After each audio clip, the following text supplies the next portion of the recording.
Enzo Recto, kalaban ang katiwalian at kasinungalingan, kakampi sa katotohanan at kabutihan. Kasama ang co-convener ng Tindig Pilipinas joining us on Zoom, si Sir Francis Joseph Kiko D. Sir Kiko, magandang umaga po sa inyo. Peter at Rica joining you this morning. Magandang umaga po, Sir Peter, Miss Rica. Magandang umaga po sa lahat ng mga nakikinig po ngayon. Magandang umaga. So let's talk about itong mga pangyayari sa Senado na mukhang generally welcome news na meron ng panibagong liderato, na puno na rin yung iba't ibang chairmanship ng committee. Pero ang tanong nila, moving towards the impeachment trial, baka si Chis Escudero daw ang siyang maging presiding officer on the strength of his being a lawyer. How does your group react to this, if any? Medyo I think sa loob ng Tindig Pilipinas at least, iba-iba yung pananaw. Pero para sa akin personally, medyo di ako natutuwa dito na si Senator Chis yung naging presiding officer. Kasi siya nga yung pilit na hindi umintindi sa ibig sabihin ng forthwith last year, di ba? So, siguro naman, pwede namang matuto tayo ng ibig sabihin ng salitang yun within 1 year. Pero I think si Chis Escudero, kung siya talaga yung magiging presiding officer, he has to prove a lot of people wrong, no? So ako mas gugustuhin ko kung ibang miyembro ng mayorya sana yung gagawing presiding officer. Alam ko ang sinasabi ng iba na mas mainam kung abogado ito, pero hindi naman ito required ng rules ng Senado, I think, na gawing abogado yung presiding officer. So sana pag-isipan muli ng mayorya yung decision na yun. Oo. Hindi kasi ito, partner, parang first time to na dahil hindi yung Senate President ang uupo as the presiding officer. Pero may isa pa kasing abogado, sir, sa di ba, sa mayorya, si Senator Kiko Pangilinan. So he can also be the presiding officer. Paano ba nila to pinag-uusapan, Sir Kiko?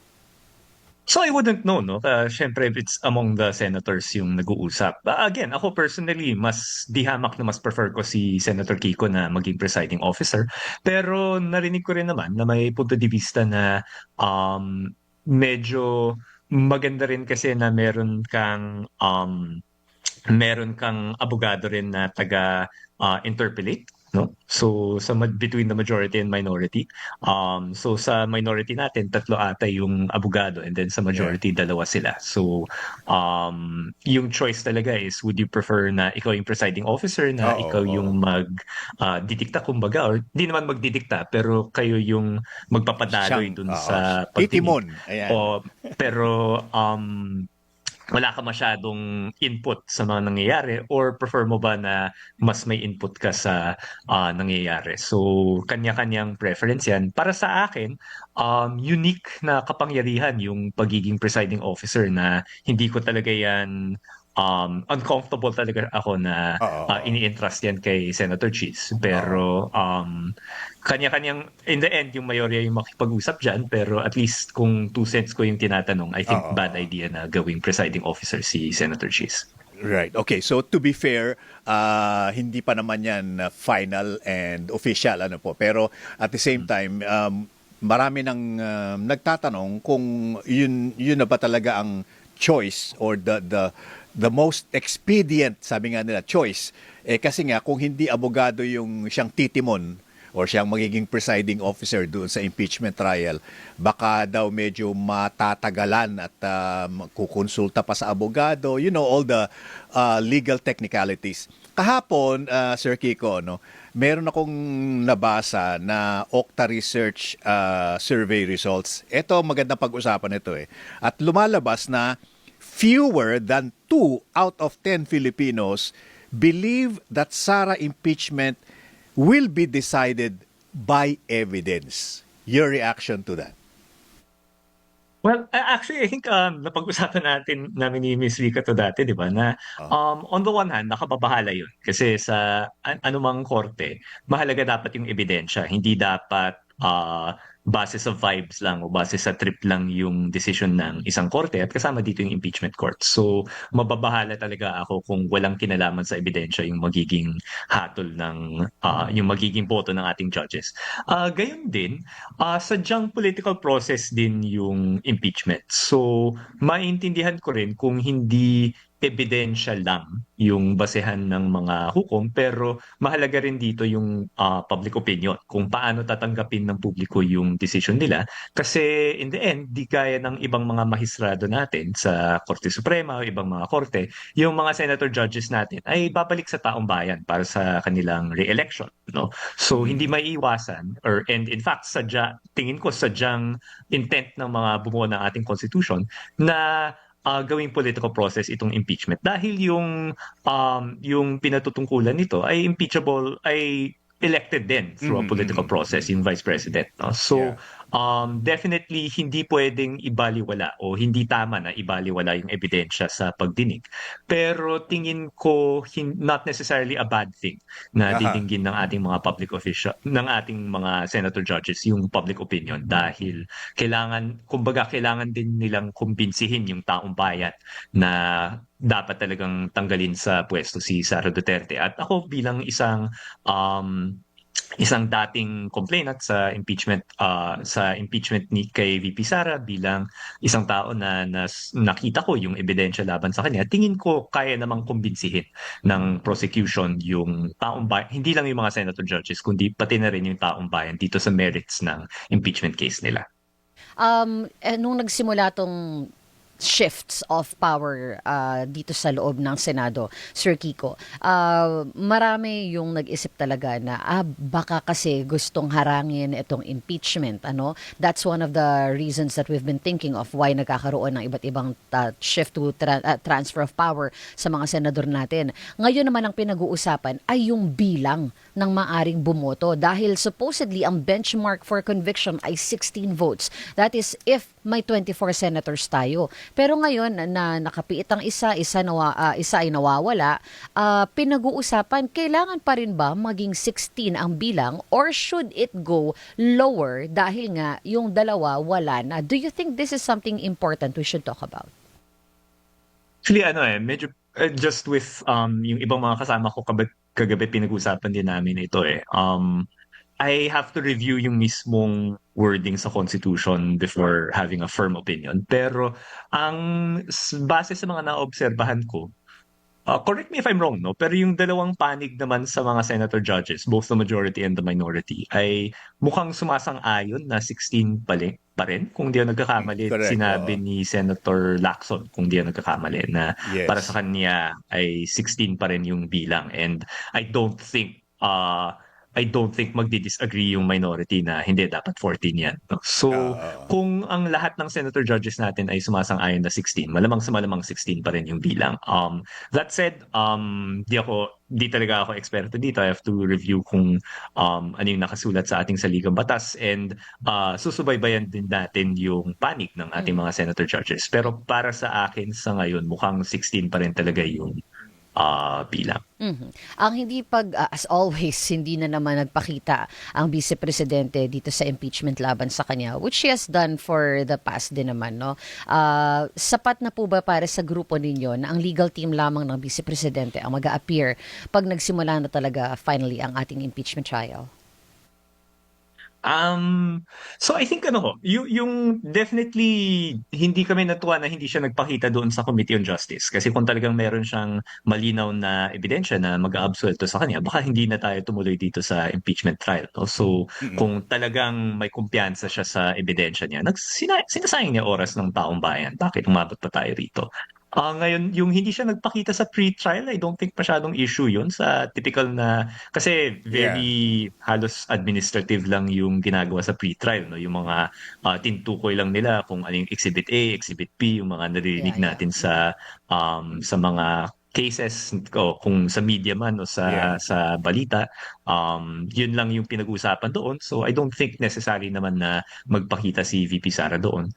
I would think sa mismong araw ng sa mismong case laban sa kanya, dapat magpakita pa rin siya. That said, I think hindi naman kailangang nandun siya para sa buong trial, no? So, Mm-mm. medyo hindi na ganun kalinaw yung alaala ko dun sa impeachments ni President Estrada at Chief Justice Corona. Pero alam ko at least si Chief Justice Corona, nagpakita lang siya noong magtetestigo na siya kung di ako nagkakamali. Primarily represented siya by his lawyers.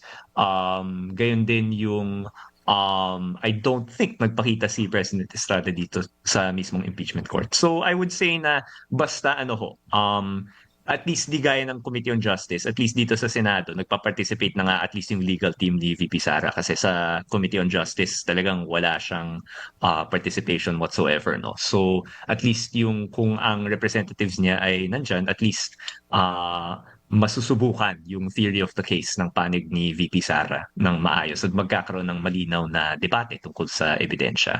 I think it's important na magpakita siya at least at some point dito sa impeachment trial. Pero kung sa unang araw ng impeachment ay wala naman siya, baka kasi hindi pa naman niya time na magtestigo or something else, no? So ako yun, kung hindi siya magpapakita on the first day, hindi ako masyadong mababahala. Pero kung yung legal team niya ay biglang boycott on the first day, yun, malaking problema yan. Yan. Pag-usapan natin yung mathematics at maaring may kinalaman dito ang Tindig Pilipinas. Kasi sabi nga nung iba, malinaw na ang basihan ng 2/3 ay 24 senators, no? Kahit pa may nakulong na diyan, kahit na may hinahabol ng ICC diyan, 24 pa rin. So that means 16. Ito yung tanong ng iba. Paano kung sa 24 10 yung makulong, tumatakas, fugitive from justice. Therefore, 24 minus 10 is 14. Kulang na. Kulang na to. Reason conviction of 16. Yes, oo. Kasi ang basihan 24 Ba't kasi 16. puro Yan ang tanong ngayon na pinag-usapan din namin kahapon. What happens then? Saan papasok ang Tindig Pilipinas?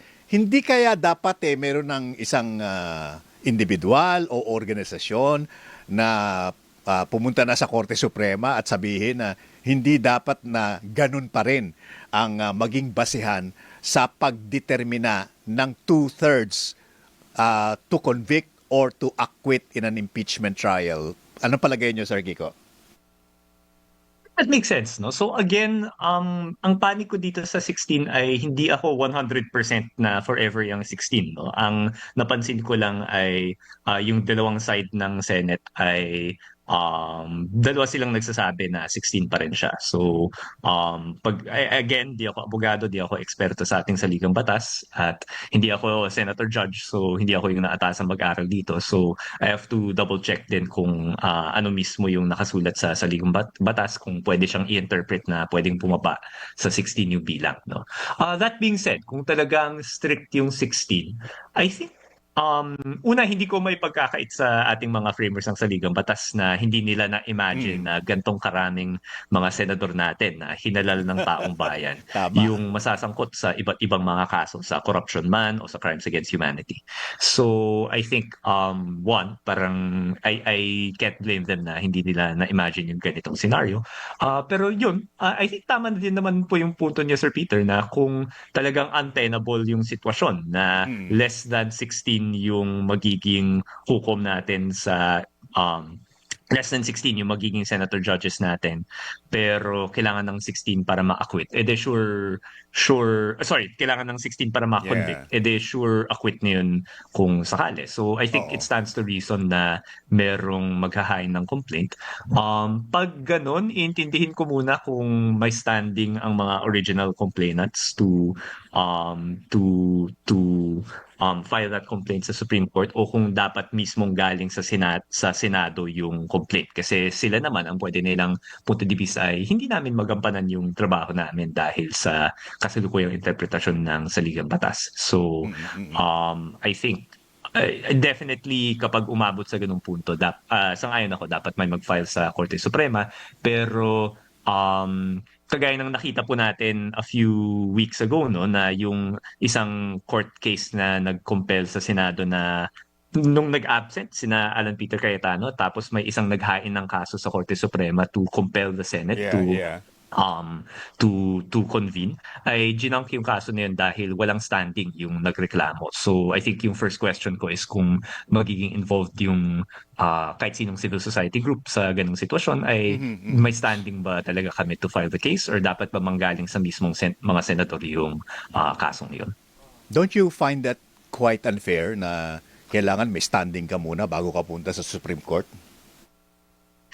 Again, I think it makes sense na hindi lang dapat yung general principle na dapat apektado yung yung magrereklamo to file a case. I think it's fair in the sense na hindi naman pwedeng kahit whoever wants to file a case about anything yung magfa-file, di ba? Baka malulunod yung Korte Suprema sa mga kaso at sobrang overloaded na nga yung dockets nila as it is, no? Yeah. So, I think reasonable trade-off siya. Although, yun nga, ang intindi ko kasi ay basta criminal case yung nangyayari, ay pwedeng mag-file ang kahit sinong tao. So, yung ibang mga miyembro ng tindig ay nag-file ng obstruction of justice laban kay Senator Alan Peter Cayetano at Senator Robin Padilla dahil criminal case ang obstruction of justice.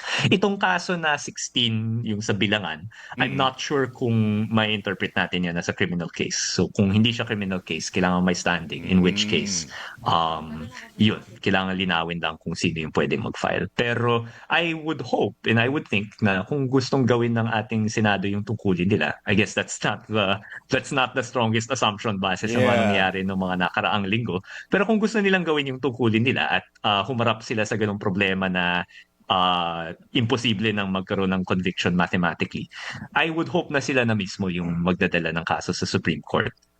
Or more realistically, baka mangyari, meron silang gagawing desisyon and then questionin yung decision sa ating Korte Suprema, which would also be a big problem, no? So, ayun, medyo may gray area po. Kung ganun nga talaga yung sitwasyon na mangyayari, na higit 10 o higit 8 yung matatanggal, yung maaresto sa ating Senado, ay baka mag-approach tayo sa ganung gray area. So, we'll see.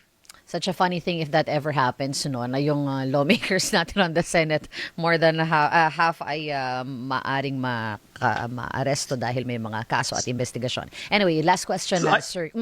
Or just last point on that, no? I should also say na kung ayaw talaga natin yung ganitong sitwasyon na at risk yung mga senador natin na maaresto, Yeah. I think dapat we need to make better decisions sa susunod na eleksyon. Yun lang Totoo po yan. Totoo po yan. Palagi po din namin Absolutely. sinasabi yan. Oo. Oo. Sir Kiko, one final thought before we let you go, no? Ngayon kasi parang nagse-settle down na itong Senate Flix natin, no? Dahil meron na tayong proclamation talaga na si Win Gatchaliana is now the Senate President. Pero hindi pa rin bumabalik sa pagtatrabaho yung ilang mga senador. Very, ano tawag dito? Pinipili pa rin nila yung mga attenda nilang session. Ano po yung panawagan ng Tindig Pilipinas dito sa mga senador na to finally return back to work? Well, I think parang I'm not sure kung appeal to conscience yung gagawin namin. I'm not sure kung epektibo yun. Pero malamang sa malamang, pag nagsimula na yung impeachment, I would be very surprised kung hindi na magpapakita yung mga nag-absent na senador na yan. So, medyo ako kampante naman na eventually babalik sila. Pagdating sa mga mahahalagang batas naman, nakita naman natin na basta may quorum ay makakapagtrabaho naman yung ating Senado. So, kung ayaw nilang kung sa tingin nila hindi mahahalaga yung mga issue tungkol sa kalusugan, tungkol sa edukasyon, tungkol sa iba't ibang mga urgent na batas na pinag-usapan sa Senado, sa kanila na yun at huhusgahan sila ng taong bayan sa darating na eleksyon. No? So kung mag-absent pa rin yung iilan, basta hindi apektado yung quorum, ay yun, parang taong bayan na yung bahala sa kanilang tingin ko. Alright. Very good. And pakitutukan din po para sa Tindig Pilipinas yung dynasty issue ha. At medyo, Yeah, oo. medyo nalilibang tayo masyado sa Senado. Oo, nakakalimutan natin ang dynasty natin. Bill alright. Palma. Actually, so I think yung balita ko ay binalik ata sa committee yung anti-dynasty law version sa Senado na actually parang depressing siya in both houses eh. Sa lower house medyo masyadong malabnaw yung Yes. pinasa doon. Oo. Sa upper house mas may ngipin pero ayaw namang panindigan ng pati ng ibang miyembro ng mayorya. So Oo nga. we'll see. Okay, Sir Kiko, maraming salamat. We appreciate your spending time with us this morning. Maraming salamat din po Sir Peter Misrica. Maraming salamat din po sa lahat ng mga nakikinig po ngayon. Thank you, Sir. Yan, Ingat. alright. Ang ating co-convener ng Tindig Pilipinas, si Sir Francis Joseph Kiko D. Ating nakasama. Bunyog, bunyog, halikan na kasama ka. Bunyog, kapag buklod ay may pag-asa. Luzon, Visayas, Mindanao, isa ang pananaw. Sa bagong Pilipinas ang bunyog isisigaw. Bunyog.